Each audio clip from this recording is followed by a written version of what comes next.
नमस्कार, मैं हूं रविंद्र जैन और आप देखना शुरू कर चुके हैं सबकी खबर। देश में इस समय केवल दो चीज़ों की चर्चा है, एक लोकसभा चुनाव और दूसरा आईपीएल। और मैं आपको बताऊं, दोनों की ही दीवानगी सिर चढ़कर बोलती है। ये बात दूसरी है कि राजनीति आज भी दीवानगी के मामले में दूसरे नंबर पर है। पहले नंबर की बात करें तो आईपीएल है। आज हम आए हैं मध्य प्रदेश के रिटायर्ड स्पेशल डीजी पवन जैन साहब के पास, जो संयोग से मध्य प्रदेश के खेल डायरेक्टर रहे हैं और क्रिकेट प्रेमी हैं। और क्रिकेट प्रेमी के साथ साथ राजनीति में भी रुचि है, उनकी साहित्य में भी रुचि है, कविता में भी रुचि है।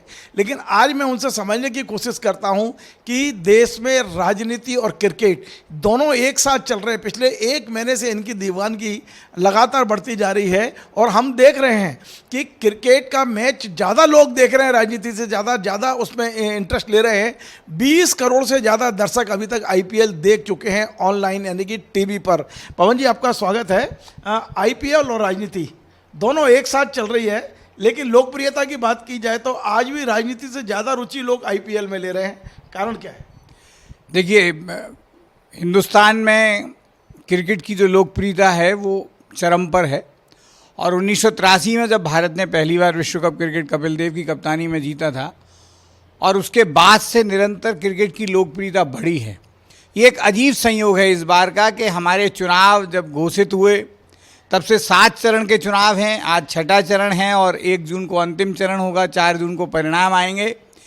आईपीएल 22 मार्च से शुरू हुआ, 74 मैच में कल फाइनल का मुकाबला और अंतिम परिणाम आएगा। 2 अलग अलग परिस्थितियां दोनों चीज़ों में मैंने जो अनुभव की हैं, पूरे चुनाव में मैं मानता हूं कि ये अब तक के भारतीय इतिहास के सबसे कड़वे चुनाव कहे जाएंगे, जहां नेताओं ने एक दूसरे की प्रति जिस तरह की भाषा का प्रयोग किया, मैं नहीं समझता कि इससे पहले हिंदुस्तान के इतिहास में कभी ऐसी भाषा बोली गई। और वहीं आईपीएल में ये अब तक का सबसे रोमांचक आईपीएल रहा है। सबसे ज़्यादा छक्के इसमें लगे, सबसे ज़्यादा रन इसमें बने। और दूसरी एक विसंगति और है जो मैं समझता हूँ कहीं ना कहीं दोनों में एक अलग है, कि चुनाव आयोग की निष्पक्षता पर जितने ज़्यादा सवाल इस बार उठे हैं, विपक्षी पार्टियाँ हों, सामाजिक संस्थाएँ हों, बहुत सारे मामले कोर्ट तक गए। और जिस तरह के आरोप चुनाव आयोग पर लगे, चाहे वो नेताओं पर लगाम न लगाने के मामले में, उनकी भाषा को रोकने के मामले में, या फिर चुनाव के डाटा रिलीज़ में देरी होने के मामले में, वहीं ये आईपीएल इस रूप में याद किया जाएगा कि ये गेंदबाजों के लिए बहुत दुष्कर रहा। जितनी पिटाई इस बार गेंदबाजों की हुई उतनी कभी नहीं हुई।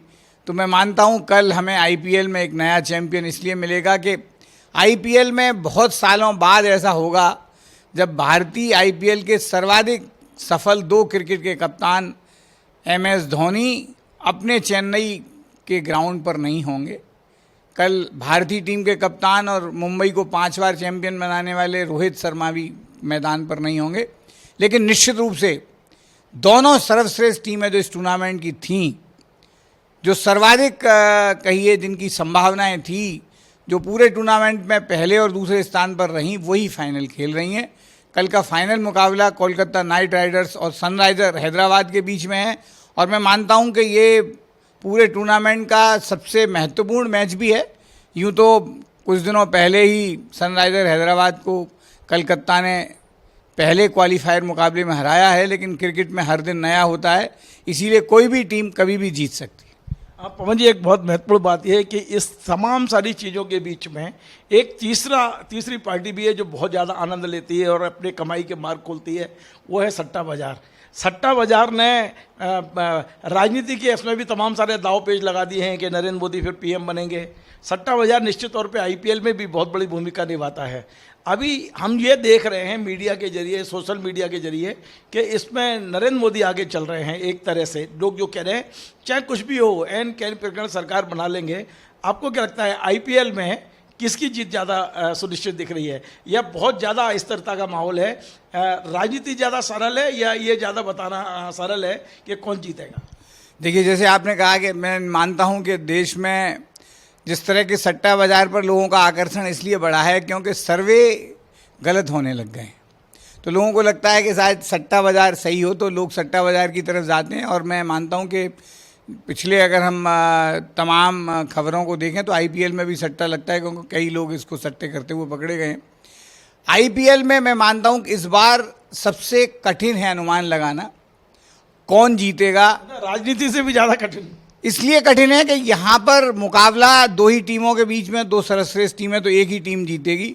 राजनीति में कई बार संभावनाएं असीमित होती हैं, क्योंकि इस देश में जिस तरह के चुनाव हो रहे हैं, 7 चरण में हो रहे हैं, बहुत सारे गठबंधन हैं, तो ये कहना बहुत मुश्किल होता है कि किस सीट पर, कहीं क्षेत्रीय पार्टियां ताकतवर हैं, कहीं राष्ट्रीय पार्टियां हैं।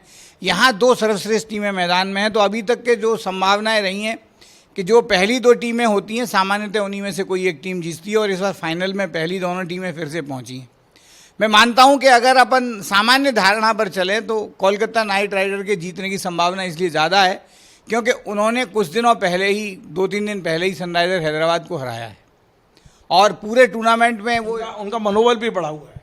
शाहरुख खान उस टीम के मालिक हैं, और कहीं ना कहीं गौतम गंभीर के आने से, जो 2 बार कोलकाता नाइट राइडर चैंपियन बन चुके, वो उसके मेंटोर के रूप में काम कर रहे हैं। तो उनके पास एक बेटर एक व्यक्ति वहाँ पर उनके मौजूद है।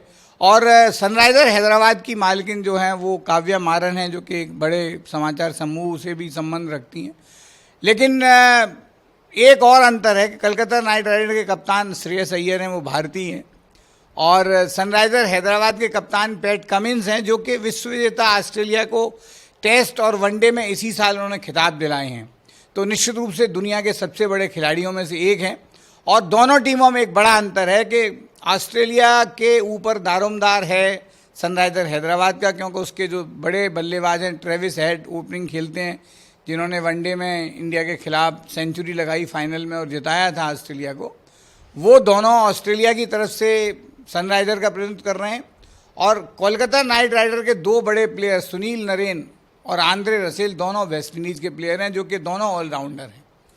नहीं, आपको ऐसा लग रहा है कि इतना ज़्यादा तनाव है कि शाहरुख खान को अस्पताल में भर्ती होना पड़ा, इतना ज़्यादा? मतलब शाहरुख खान जीत के जोश में थे, उस दिन उनकी टीम जीती थी, लेकिन इसके साथ साथ उस दिन वहाँ पे तापमान, जैसे कि पूरे देश में चल रहा है, तापमान ज़्यादा था, तो कुछ लोग कह रहे हैं कि वायरल था या उनको, लेकिन निश्चित रूप से वो जीत के जोश में है, और मुझे लगता है कि वो सकुशल होंगे और कल अपनी टीम का हौसला अफजाई करने आएंगे। मैं मानता हूं कि अधिकांश जो क्रिकेट के विशेषज्ञ हैं वो मानेंगे कि कोलकाता नाइट राइडर ये टूर्नामेंट जीतेगी, क्योंकि टूर्नामेंट की पहले नंबर की टीम वो रही है और उसका पलड़ा आंकड़ों के हिसाब से भारी भी है।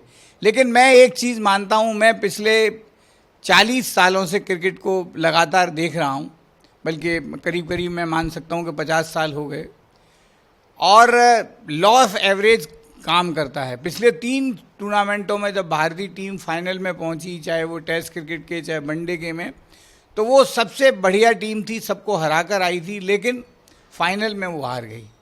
इसीलिए मानता हूँ कि Sunriser Hyderabad law of average के हिसाब से, मुझे लगता है, मेरा अपना मानना है कि इस टूर्नामेंट में जिस तरह से उन्होंने अपनी उन्नति की है और कल जिस तरह से उन्होंने 175 के मामूली स्कोर का बचाव किया है, उस टीम को मैं मानता हूं कि उसके जीतने की संभावना मेरे अनुमान में ज़्यादा है। हालांकि दोनों में से कोई भी टीम जीते, निश्चित रूप से श्रेष्ठ टीम है। और कल जो अच्छा खेलेगा, क्रिकेट में जिसको कहा जाता है कि राजनीति और क्रिकेट में एक अंतर है, क्रिकेट में कई बार कहते हैं कि किस्मत भी बहुत काम करती है, राजनीति में बहुत सारी चीज़ें काम करती हैं, क्रिकेट में बाई चांस जिसको एक कहते हैं। क्रिकेट में जिस दिन, विशेषकर T20 क्रिकेट में, जिस दिन जो अच्छा खेलता है वो जीतता है। और पूरे मुकाबले में मैं मानता हूं कि 5 खिलाड़ी हैं जिन पर सबकी निगाहें रहेंगी, जिनके मैंने नाम लिए। वो सारे के सारे खिलाड़ी विदेशी थे, लेकिन इसमें कुछ हिंदुस्तान के खिलाड़ी भी हैं, जिसमें श्रेयस अय्यर हैं, वरुण चक्रवर्ती हैं कोलकाता नाइट राइडर की तरफ से, एक रिंकू सिंह हैं जो कि बहुत अच्छे पिंच हिटर रहे, जिनका इस बार विश्व कप में सिलेक्शन नहीं हुआ। लेकिन उधर सनराइजर हैदराबाद में 2-3 खिलाड़ी हैं भारतीय जिन्होंने बहुत ऊंचा नाम किया है, जिसमें कि अभिषेक शर्मा हैं, जो इस टूर्नामेंट के सबसे ज़्यादा, जिनको कहिए कि स्ट्राइक रेट के साथ भारतीय बल्लेबाज हैं जो काम कर रहे हैं। इसके अलावा जिस तरह की बॉलिंग भुवनेश्वर कुमार ने की है और भी लोगों ने की है, उन पर भी बहुत निगाहें रहेंगी। जी, एक बहुत महत्वपूर्ण सवाल और व्यक्तिगत आपसे जुड़ा हुआ, आपके बैचमेट हैं मध्य प्रदेश में IPS शैलेश सिंह, उनके बेटे ने भी इस बार IPL खेले हैं, उनकी क्या स्थिति रही? क्या आपको लगता है कि भोपाल के एक युवक ने देश में नाम बनाया अंतर्राष्ट्रीय स्तर पर? निश्चित रूप से मेरे बैचमेट शैलेश सिंह के बेटे शशांक सिंह ने पंजाब की तरफ से, पंजाब किंग की तरफ से खेला और 3 मैचों में वो बहुत शानदार खेले। एक में प्लेयर ऑफ द मैच रहे, बहुत अच्छे स्ट्राइक रेट के साथ उन्होंने रन बनाए। वो लगातार पिछले 10-12 साल से खेल रहे हैं, लेकिन कभी भी उनको लगातार खेलने का मौका नहीं मिला। ये पहली बार हुआ कि उन्होंने सारे मैच खेले और उन्होंने अधिकांश मैचों में अच्छे स्कोर किए, अच्छे स्ट्राइक रेट से किए। और वो मूलतः भोपाल से उन्होंने अपनी शुरुआत की थी। अभी वो छत्तीसगढ़ की तरफ से रणजी ट्रॉफी में खेलते हैं। तो निश्चित रूप से भोपाल के लिए, मध्य प्रदेश क्रिकेट के लिए एक बहुत गौरव की बात है कि हमारे अपने बीच का एक खिलाड़ी इस ऊंचाई तक पहुंचा। और मुझे उम्मीद है कि आने वाले आईपीएल में उन्हें और बेटर टीम के ऑफर मिलेंगे और उनको बहुत बेहतर मौके मिलेंगे। एक आखिरी सवाल है, आपने आईपीएल में तो अंदाज लगा लिया कि शाहरुख खान की टीम अपर हैंड है, राजनीति में भी कोई आंकलन है क्या आपका? देखिए, मैं मानता हूं कि इस बार के चुनावी अनुमान, चाहे वो सर्वे हों या सट्टा बाजार हों, भारतीय जनता की सामूहिक बुद्धिमत्ता के बारे में मेरा मानना है कि वो जो भी निर्णय करती है बहुत सोच समझ कर करती है और ठोस करती है। मैं ये कह सकता हूं कि जो भी निर्णय आएंगे 4 जून को, वो सुसंगत होंगे और एक निश्चित रूप से कोई सरकार बनती हुई दिखाई देगी। मैं ये मान सकता हूं कि लंगड़ी टूटी लोकसभा नहीं होगी और जो भी विजयी होगा वो, चाहे जो भी पक्ष रहे, वो स्पष्ट रूप से होगा। और सर्वे गलत हो सकते हैं और सट्टा बाजार गलत हो सकता है, लेकिन भारतीय जनता की बुद्धिमत्ता जिसको वो जिताती है, तात्कालिक रूप से वो श्रेष्ठतम निर्णय होता है। बहुत बहुत धन्यवाद। तो आपने पवन जैन साहब, आज हमने उनसे कुछ लीग से हट के बात की है। आज हमने उनसे बात की है आईपीएल पे और भारतीय राजनीति पर, और बहुत सटीक उन्होंने बात कही है। उनका साफ कहना है कि जहाँ तक आईपीएल की बात है, तो आज जो 2 टीमें हैं, दोनों में से ऐसा लगता है कि शाहरुख खान की टीम अपर हैंड पर है। और राजनीति की बात करते हैं तो उनका ये कहना है कि ये तो नहीं मालूम है कि सत्ता किसकी बनेगी, लेकिन इतना तय है कि भारत की जनता अब बहुत परिपक्व हो चुकी है।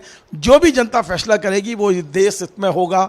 उनका सीधा सीधा कहना है कि अब टूटी फूटी या हंग असेंबली नहीं दिखेगी, जिसे भी देगी जनता भरपूर समर्थन देगी, यानी स्पष्ट बहुमत के साथ सत्ता में जो भी पार्टी आएगी, इस तरह का उनका संकेत है।